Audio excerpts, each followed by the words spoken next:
Hi, and welcome back to the Space Space, your launch pad for all things cosmic. I'm your host, Esmeralda Zamora, and today we are exploring the Three-Eye Atlas comet that may be seen in our skies in just a few days. And here to teach us all about that is our KXAN space expert, Henrikson. What up? How are you doing, Eric? I'm doing good. I was very good today. I didn't giggle at your intro. You didn't. I'm very proud of myself. I probably shouldn't be pointing that out, but that's who I am. I'm a an funny, open book. So it's a yeah, funny show. We we're like to talk about relaxed space. in the space space spaceship. itself. This is our space. This is our space, literally. You know, there's some names you come up with on the fly, and that was one for me. Well, I think it was very catchy. And I think very so. cute. We know what it means. I mean, Yeah. and that's all that matters, right? Yeah, Big it's our Sigma copy. space right here. And we have been talking about Three-Eye Atlas for quite a while. Yeah. It's that comet full of aliens that's about to hit Earth. What? Right? There are no aliens. It's not hitting Earth. We're clear on both of those. So Three-Eye Atlas is only the third. I didn't know this till today. Oh. Only the third object we have confirmed that comes from outside of our solar system that we have observed. The first in 2017. So I mean, only in 8 years we'll only discovered three in the course of all of human history. That's pretty wild, right? Yeah, that is wild. So this is a comet that we spotted back in July, and it has made its way through our solar system. And this week, December 19th, which is Friday, right? Mm-hmm. Which is Friday, it's going to be the closest it'll get to Earth ever. Wow. And then it's gone. Like it just flies off. Ooh, like that into nothingness. There's supposed to be video there. To a void of nothingness. What you're looking at right now is different imagery. We had several different systems that have observed this comet, from the Hubble Space Telescope to the James Webb Space Telescope. I kind of just threw a bunch of those in here of this comet because I wanted to show you the variety of images we've captured since July. Because these things are so rare, because we haven't observed a bunch of them, it's like, man, every single human-designed telescope on Earth and in space has been looking at this thing.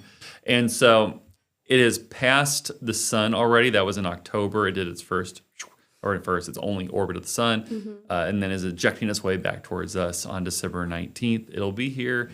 You can see it now. It is faint. It'll be the closest on the 19th. So that's I'm like, hey, that's when you should go look, because that's when it's closest, or the night of the 19th. But you can see it now overnight, just pre-dawn hours. One recommendation I saw was pre-dawn hours. I looked at Night Sky or timeanddate.com, which is a night sky tracker, and they had it kind of the best time it looked like to see. It was like 4:30-ish a.m. Ooh, so bright and early. Bright and early. I mean, I guess that is the pre-dawn hours technically. Technically, yeah. But it's really early. Pretty much like after 11 to about 5-ish a.m., it was viewable. And you look towards the east, southeast, towards the constellation Leo. Mm-hmm. And actually, like right at sunset, it will start peaking up along pretty much directly east, just a little southeast. And it starts peaking up along. I wish we had a big camera. Peeking up along the edge of space, and it'll kind of go up. This is actually really good for this. Let me let my jacket so this makes more sense. It'll go up, and as you see, like right about where this light is, it'll be like right there in the sky. Just right behind. Like right behind our light, but right by Leo. So Leo's kind of like over on this side, and it's over here. And we like to have fun here. I don't even know how. This is the weirdest way of doing this. But then it kind of stays up there, but then the sun comes up and it disappears. So it'll be like to the east and kind of come up, and then it'll be up there in the early morning hours, and then sun comes up and the moon comes up, and the comet's gone. Yeah, it's still there, but you just can't see that thing. Can telescope, you remind me first who spotted this? It was the asteroid. Oh, I'm blanking on the full name. It's basically our asteroid alert system we have in Chile. In Chile. And so it's looking for asteroids. This is a comet, obviously, but it's kind of an alert system we have to go, hey, is there an asteroid going to hit Earth? Mm-hmm. It's one of our systems we have for that. And they said, hey, there's an asteroid that's going to hit Earth. Hey, there's a comet that's going to pass Earth in this case. But yeah, it's always looking for these kind of things. And luckily, we don't have any big asteroids hitting Earth in the near future yet. Actually, yet. Eventually, the odds are against us. It's happened before. It'll happen again. So it has this hyperbolic orbit, which is how they figured out it was from outside the solar system, which means it's like going fast enough. And swinging itself around, right? yeah, it's like going and then out. Do that again. I'm a professional. Like that around the sun. So it kind of zips out and back. I had photos that I could have put in here, but we didn't. That was my fault. But yeah, it kind of zips by and it's going fast. And actually, it accelerated. I saw one description of it was it's like looking at a bullet. It's about the speed of a bullet was one description I saw. But it accelerated as it got towards the sun. The gravity of the sun pulled 3i Atlas in, and now it kind of rockets back out. And it's weird. It will be by Jupiter. It'll pass by Jupiter relatively soon. But then it takes until the mid-2030s to be out of our solar system. Wow. Isn't that wild? That is wild. It takes that long to exit. But it gets here so quickly. Yeah, well, and a lot of it is, when you think about the solar system, it's like, we always think everything's like really compressed. Mm-hmm. It's relatively compressed closer to the sun. You know, like Mercury, Venus, Earth, Mars, they're pretty close together. But as you get into the further out in the solar system, it's like, if everything else is here, then everything Jupiter's here, and Saturn's like... starts getting bigger, and it's like, it's like all the way out. It goes, Pluto, which is not a planet. Isn't it this really like far? This big? Pluto is tiny. I mean, in the sky. In the sky. I think it's the size of like Mercury, the moon, somewhere in that kind of. It's like that kind of size. It's a tiny one. Yeah, it is small, and it's called a dwarf planet because it's not. It doesn't fit all the qualifiers of a planet. Yeah. In that case, I'll talk about that real quick. With dwarf planets, they don't clear all of their orbit, so their orbit's not clear of debris. Oh, okay. That's one thing. It's also kind of misshapen a little bit. Its moon is misshapen.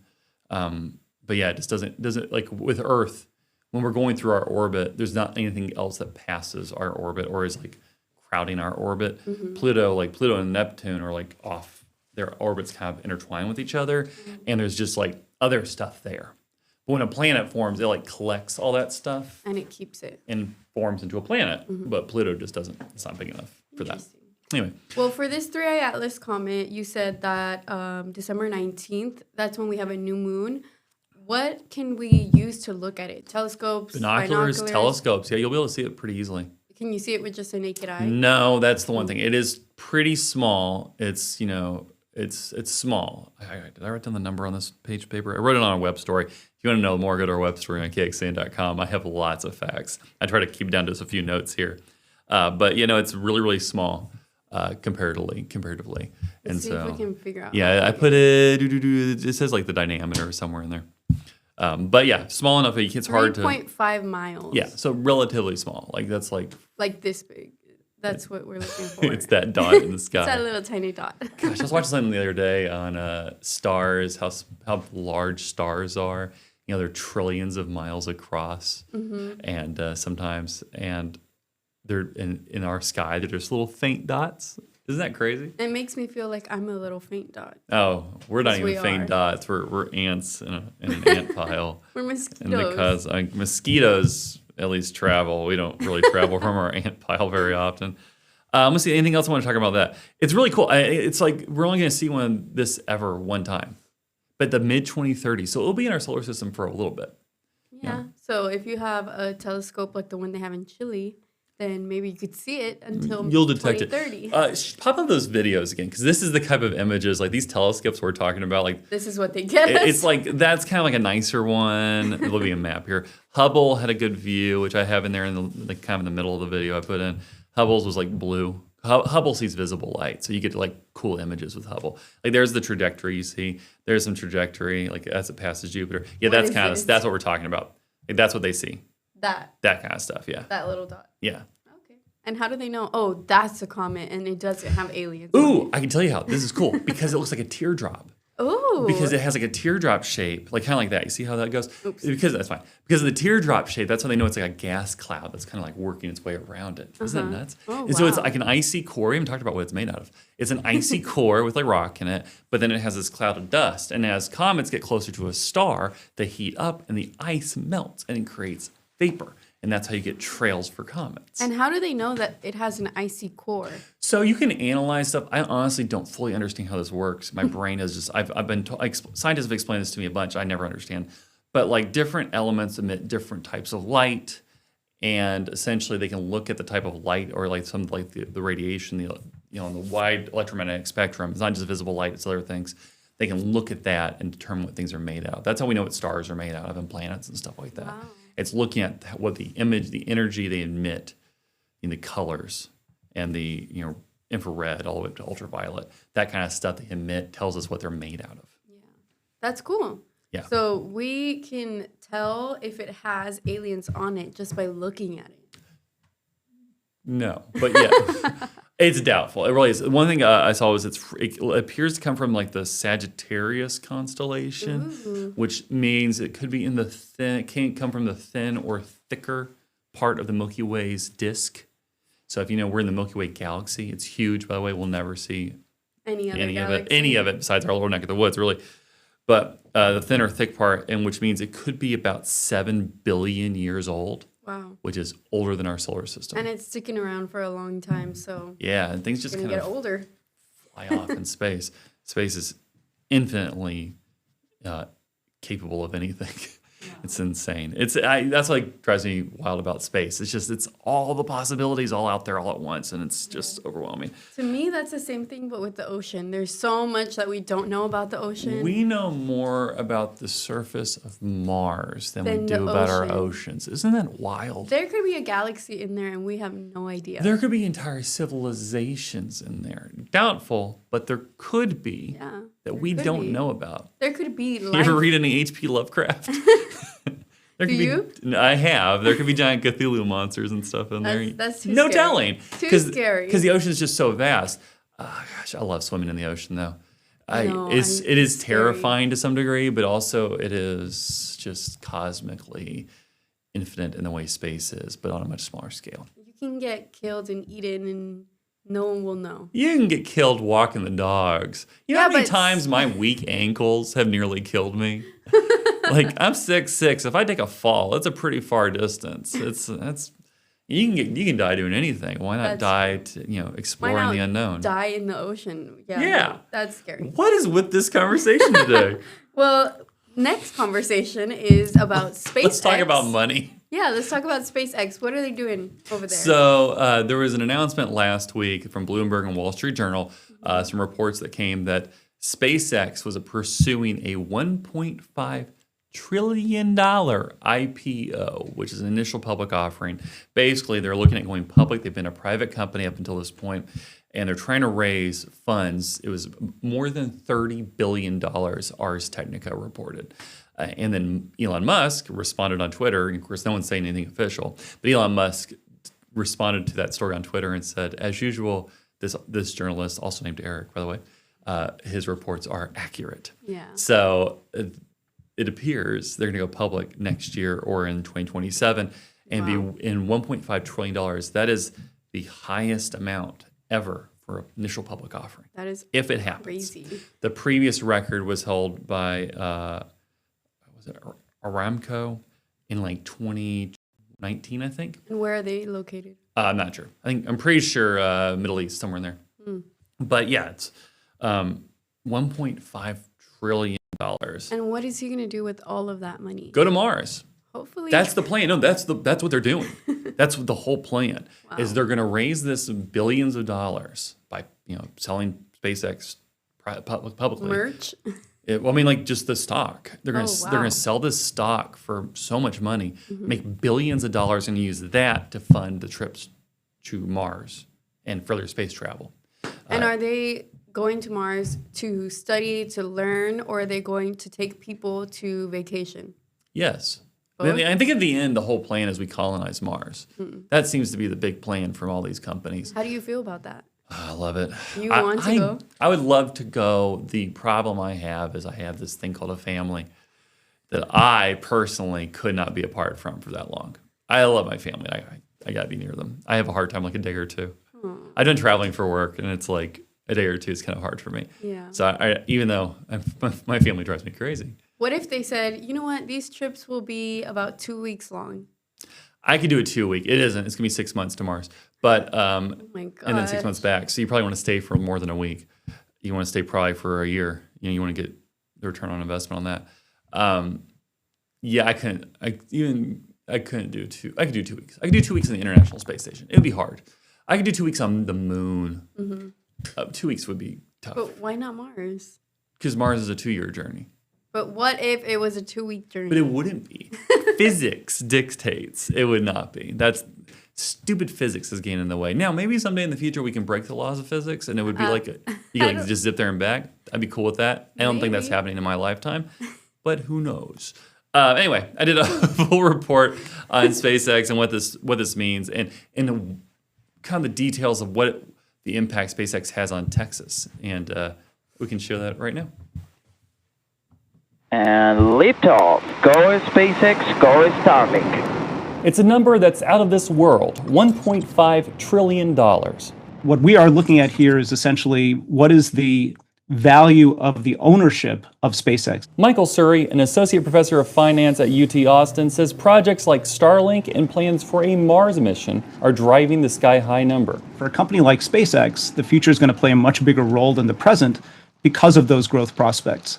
To give you an idea just how big this is, a company like NVIDIA, at its peak valuation, was trading at 30 times its next year's revenue.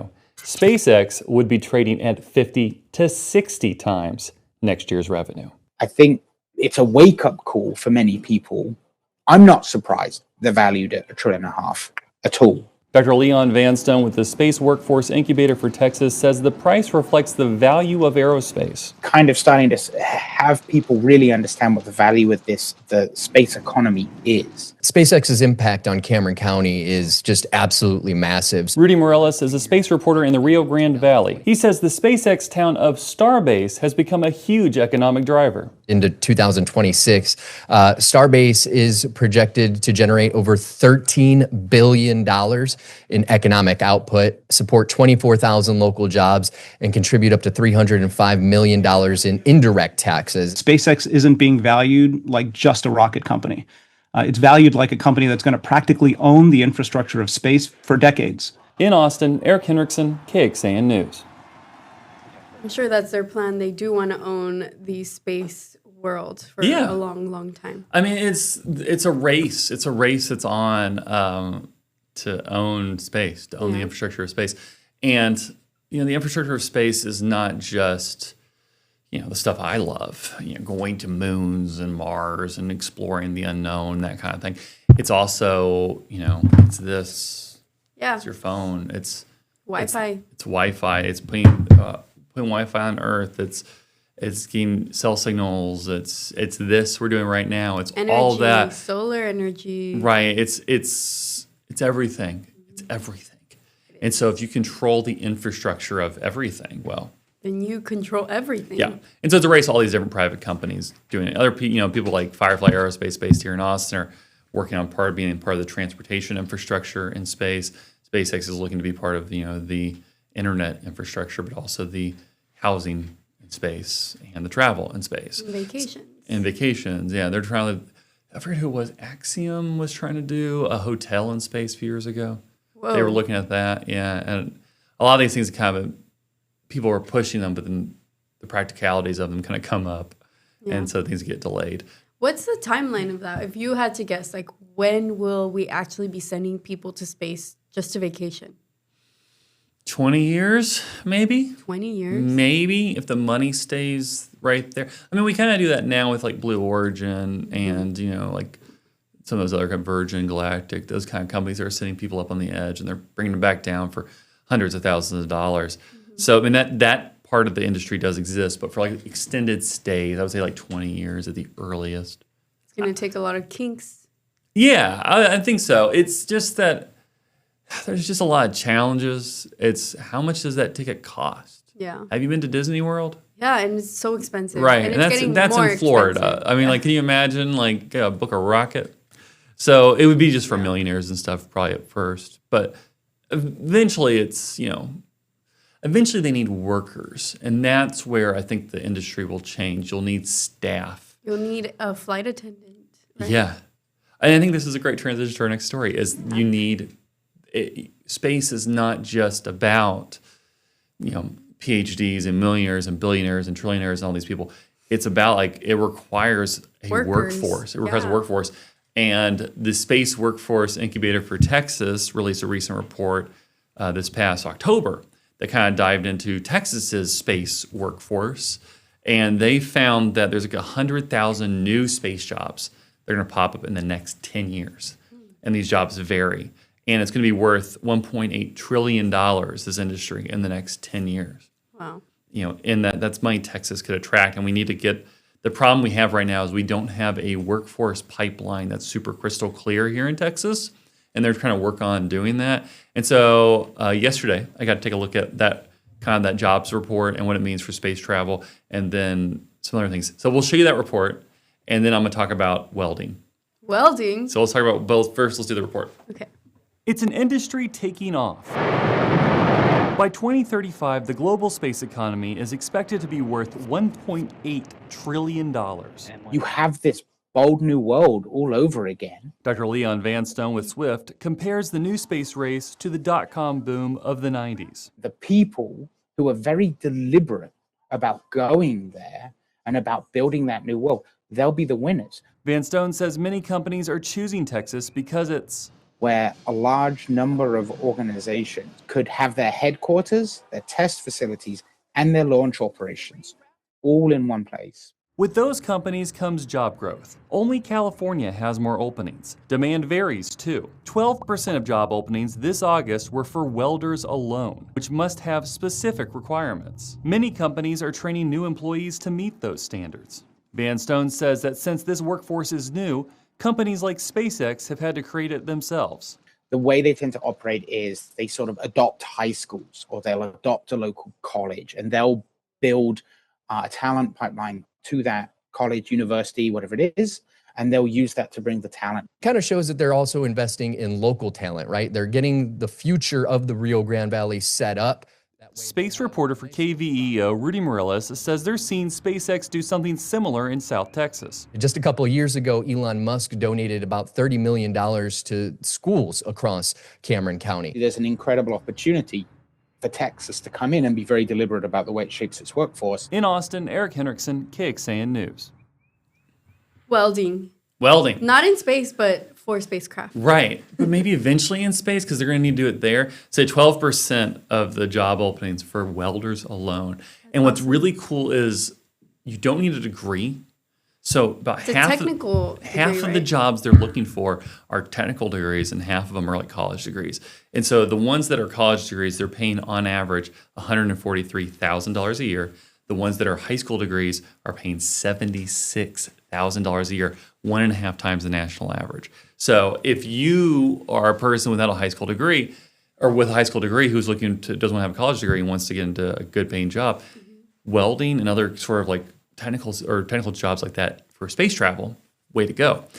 And what's cool is these companies, the skill sets you need are just not like available. Mm-hmm. So you need to build those skill sets. So they're paying for certifications for these people. They're like saying, hey, you come work for us, we'll give you training to get certified in this thing, and then you can weld for us and help build these things. I go to these space companies all the time, and there's welders and all sorts of technical skills, things that I don't understand. We were talking about glass blowing. Yeah. Is one of those things that's like, it's so cool. I don't understand how it works. I mean, I understand like in principle, but I couldn't do it. It's something that they're training these people to do, and those jobs are very much needed. And it's not just, if you look at job listings for these companies, which I do, I'm like always curious what they're hiring for. There was a really fun one for like an AI artist I saw a few weeks ago. I was like, what is this? An AI artist? I have no idea. AI was the artist. I was just curious, right? I'm just like, I dig through these people's websites all the time because I'm a nerd. What can you do? And so digging through their websites, it's like the listings are really varied. It's not just like software engineers. Wow. The .com bubble example he gave is a good example, because he said that basically Dr. Leon Vanstone said that in the 90s we needed software engineers. We needed software programmers to build up this infrastructure for the websites. Well, it took us until now, really, to have enough software engineers to manage the internet. Mm-hmm. And then AI comes in and kind of offsets that. So now space is doing the same thing. We need all these technical people to fill in the gaps on space travel and the space industry. And they're having to build it up just like they did with the .com, the bubble, not right, the .com boom, I guess, not the bubble itself. we could see a space bubble. I think one thing that holds that back, you know what I'm talking about when I talk about like the economic bubble. The one thing I think that holds that back is the cost of entry into the aerospace industry. Means there are fewer just like big idea competitors. There's not no competitors. There's not no smaller companies. It's just there are fewer than there was when the cost of entry into .com was in the early, late 90s, early 2000s, but when that bubble popped, when I was a wee young lad. I think it's no gray in my hair interesting. then. It was nice. I think it's really interesting how they're working with local schools, like high Yeah. schools. I took welding class in high school, and if somebody offered me the opportunity and said, you're going to be making this much money straight out of high school, heck, I would have gone and done that. I talk to all these students. I do a lot of stories on like student projects, student rocket stuff, all these space and engineering stuff with these students. I have another one lined up this week and another one for next week, actually, about students who are doing these cool things. And a lot of it is these schools are offering these jobs, or they're offering these electives that set them up for jobs for life. That's what we've needed in our schools since way back when. And they've done it to some degree. When I was in school, they had like 3D animation classes. They had like cooking classes. Yeah, we like. I didn't take home ec, and then I get criticized at home all the time for my lack of home ec knowledge. Just putting stuff in the microwave I shouldn't, stuff like that. I do that And all the time. He's like, what are you doing? Did you not know how to wash dishes? I'm like, no, I just kind of figured it out as I went. But I took like 3D animation classes, stuff that I use now in my job quite a bit. And I got that training early on. I think that it's the same thing. It's just now, I do robotics competitions all the time I go cover. I was at a few months ago, or not even that, like a month ago, I was at a drone competition. Students, high school students, middle school students building drones and robots that are flying through the air. So they're building these skills in these schools now that are really going to pay off for these students later. I do agree. I wish I had some of those opportunities. Mm-hmm. But I had different opportunities. Life works the way it's supposed to work, right? Yeah, it works. But it's going to help build up this industry here in Texas and hopefully make us all rich. Hopefully allow for more jobs. Because the job industry right now is a little tough. We're in a rough time. I have a lot of friends I know who are looking for jobs, and it's just hard. It's just hard right now. And there's a lot available. If you look through, like I said, I look through these websites, looking at jobs for space companies, see what they're hiring, see what they're doing, trying to keep an eye on things. And a lot of them are just hiring like AI companies and stuff, or they want AI. So it's hard. It's going that way, and then that's the AI thing is going to be a totally different thing. We looked at regulation on it last week. Mm-hmm. We don't know what's going to happen next. So who knows? Who knows? Up in the air. It's up in the space. Up in the space. Well, we talked about that comet that's about to hit Earth, and it's not hitting Earth. Stop spraying that news. We talked about SpaceX and their efforts and the money that they're trying to get to become public, right? Yes, go public. Private to public. Private to public. And now this boom in welders for the space industry. Yes, and just jobs in general. Okay, I'm going to give you a quiz. Don't look. I give you notes all the time. Don't look. I have my notes. Don't. Yeah. I make sure we have like an outline of what we're talking about. How much is SpaceX going to go public for? 7 trillion? 3? Let me look at No, I told you not to look. $1.5 trillion. $1.5 trillion. Keep that in mind. And how much is I'm gonna quiz you. How much do the welders straight out of high school make? $76,000, 1.5 times the national average. Wow. Yeah, I memorized that number. You reported on this. I did report on this yesterday. So for those of you who don't know, when you're a reporter, you keep information in your head for a day, and then it goes, you keep 10% of it, and 90% of it you leave in notes to yourself because you have to learn something new the next day. It's I have fun, a question but it is for exhausting. You. Similar to our flat Earth question, but this one's a little different because we talked about the ocean. Okay. I want to know if you think aliens come from the ocean and not from the sky. No. Well, if there are aliens that are coming to Earth, I think from the sky most likely. Not the ocean? And not the ocean. How would you know? We don't know I anything. think with the ocean, pressure is too high deeper in the ocean. That's not to rule things out, but based on our current knowledge, the pressure is pretty high. It'll kill you, right? If you go down too quick, it will squish you. Yeah. Yeah. I've seen the math. It's like how many, depending on how many feet down, just like how many pounds are put on your back. It's pretty, you're not just, you're floating, but you're not. You have to float slowly, right? Up, yeah. Otherwise you get the bends, which is nitrogen bubbles go into your bloodstream. I can't remember all the details. It's been a while since I've looked at scuba diving. I wanted to scuba dive at one point, but it's nitrogen bubbles kind of bubble up and That's causes probably why issues. we haven't explored as much as we want. Yeah, it's just deep pressure. It's all about being under pressure.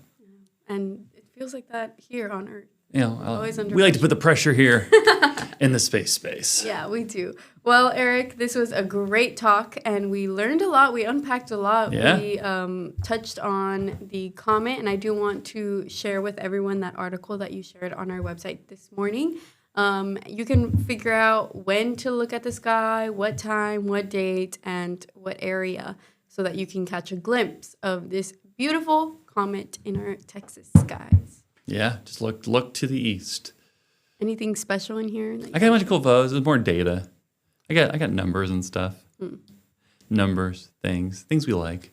Some details on the spot. Look how beautiful. I know. I forget which one that is. Was that SpaceX? I can't remember. I can't see that on far. Fuzzy orb in the center traveling through a solar system staggering 130,000 miles per hour. Oh, that's the Lowell Observatory. There was a photo I had up from SpaceX that was also colorful, but also hard to decipher. So this one? No, that's Hubble. That's the Hubble photo. Hubble's got the best photo. Hubble's so cool. I'm so nerdy for Hubble. The images Hubble produces. James Webb produces some stuff that's amazing too. Hubble produces just stuff our eyes can see, and that's, I don't know, it's cool. That's cool. Well, thanks for joining us, Eric, and we'll see you next week on another Space Base episode. See you next week. See you next week.